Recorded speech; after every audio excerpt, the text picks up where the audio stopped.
여러분 세상에서 가장 슬픈 일이 뭔지 아십니까? 바로 자기가 왜 망하는지도 모르고 돈을 벌고 있을 때입니다. 지금 삼성전자가 딱 그렇습니다.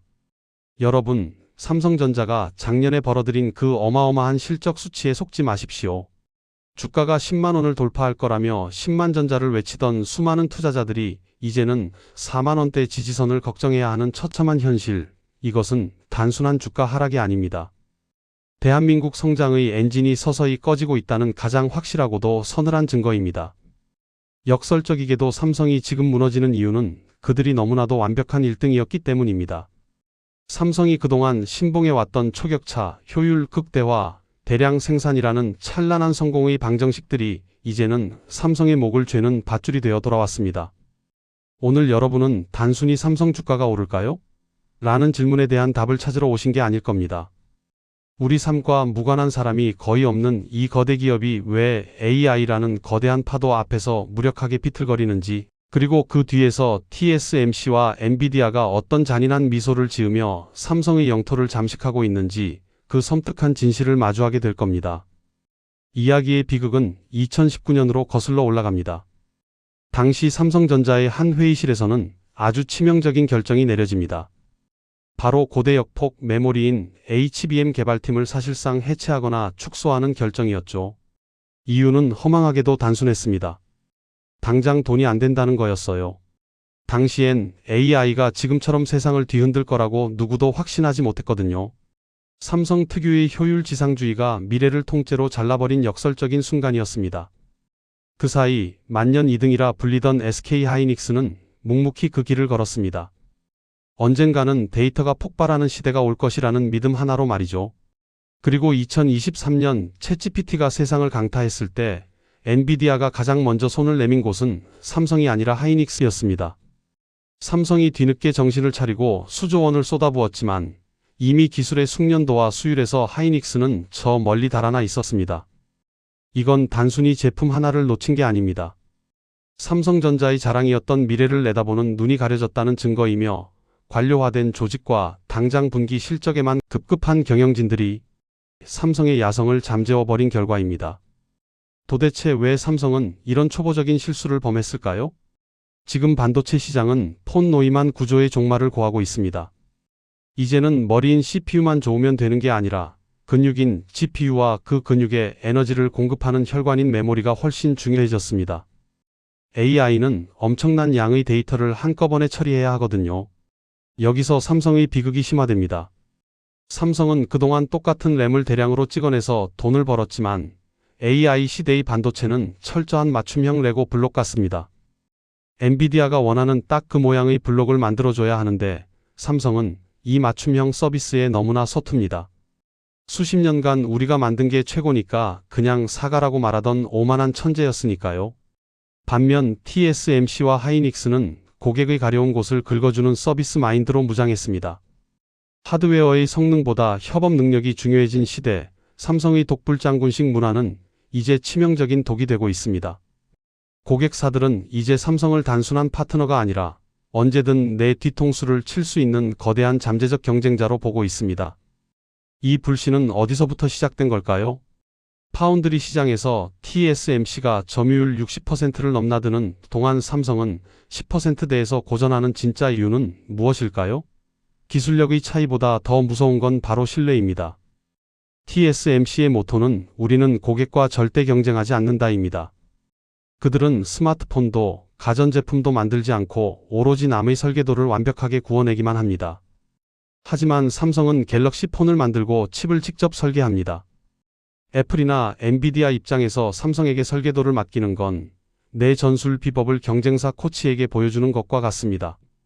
게다가 TSMC는 후공정이라 불리는 패키징 기술에서 삼성을 압도합니다. 이제는 칩을 작게 만드는 것보다 어떻게 잘 쌓느냐가 핵심인데 TSMC는 수십 년간 수많은 협력사와 견고한 생태계를 구축했습니다.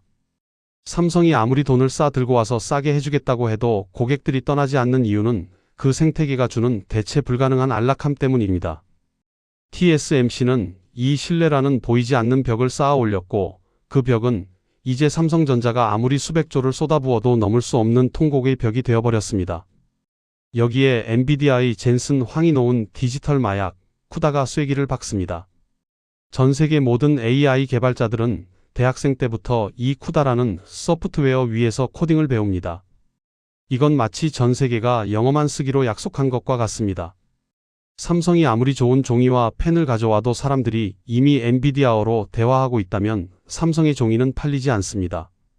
하드웨어를 넘어선 소프트웨어의 장악력, 이것이 삼성이 감히 넘보지 못하는 엔비디아의 진짜 힘입니다.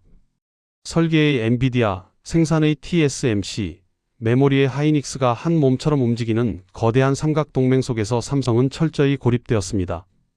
삼성이 이 틈에 끼어들려면 단순히 성능이 좋은 칩이 아니라 이 생태계 전체를 뒤흔들 완전히 새로운 판을 가져와야 합니다. 하지만 삼성은 여전히 제조 효율이라는 과거의 영광에만 갇혀 있습니다. 삼성전자의 가장 큰 강점이었던 설계부터 제조까지 다 하는 종합반도체 기업이라는 타이틀은 이제 최악의 단점이 됐습니다. 내부 고객인 갤럭시 부서의 눈치를 보느라 파운드리 고객을 놓치고 파운드리 공정을 지키느라 메모리 혁신을 늦추는 거대한 비효율의 늪에 빠진 겁니다.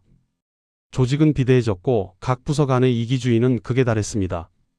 경쟁사들이 한 놈만 패며 전문성을 키울 때 삼성은 모든 분야에서 1.5등으로 밀려나고 있습니다. 그리고 더 심각한 문제는 내부의 목소리가 차단되고 있다는 점입니다. 왜 삼성은 이 위기 속에서도 변하지 않을까요? 바로 성공의 저주 때문입니다. 30년간 1등만 해온 경영진들은 자신들의 방식이 여전히 정답이라고 믿습니다. 위기가 왔을 때 가장 먼저 해야 할 일은 문제를 인정하는 것인데 삼성은 지금 그 첫 단추조차 끼우지 못하고 있습니다. 윗선에 보고되는 리포트는 여전히 문제없다, 곧 극복 가능하다는 식의 희망 고문으로 가득합니다. 현장에서 엔지니어들이 지르는 비명은 경영진의 귀에 도달하기도 전에 중간 관리자들의 손에 의해 필터링됩니다. 이 경직된 조직 문화야말로 삼성의 기술력을 안에서부터 갉아먹는 가장 무서운 암세포입니다. 전문가들은 경고합니다. 만약 삼성이 차세대 기술인 HBM사와 2나노 공정에서도 압도적인 반전을 보여주지 못한다면 10년 뒤 삼성은 범용 제품이나 만드는 비급 하청업체로 전락할 것입니다. 이건 이미 90년대 일본의 반도체 기업들이 자만에 빠져 있다가 삼성에게 당했던 멸망의 길과 똑같습니다. 역사는 반복됩니다. 삼성전자의 로고가 찍힌 칩이 더 이상 최첨단 서버실에 들어가지 않는 날, 대한민국 경제의 암흑기는 현실이 될 것입니다. 결론입니다. 삼성이 다시 살아날 기회는 단 1년입니다. 정치를 하는 경영진이 물러나고 다시 엔지니어들이 현장을 지휘해야 합니다. 숫자가 아니라 기술로 승부하는 옛 삼성의 야성을 되찾지 못한다면 우리는 정말로 삼성 없는 대한민국이 거친 풍랑을 맞이하게 될 것입니다. 여러분, 냉정해지십시오. 삼성을 응원하는 것과 내 자산을 지키는 것은 별개의 문제입니다. 오늘 이긴 분석이 여러분의 생존 전략에 작은 나침반이 되었기를 바랍니다. 과연 삼성은 다음 분기에 우리에게 반전의 드라마를 보여줄까요? 아니면 또 다른 핑계로 우리를 기만할까요? 그 답은 이미 여러분의 마음속에 있을지도 모릅니다. 마지막 골든타임 1년, 우리는 이 거인의 마지막 발버둥을 똑똑히 지켜봐야 합니다.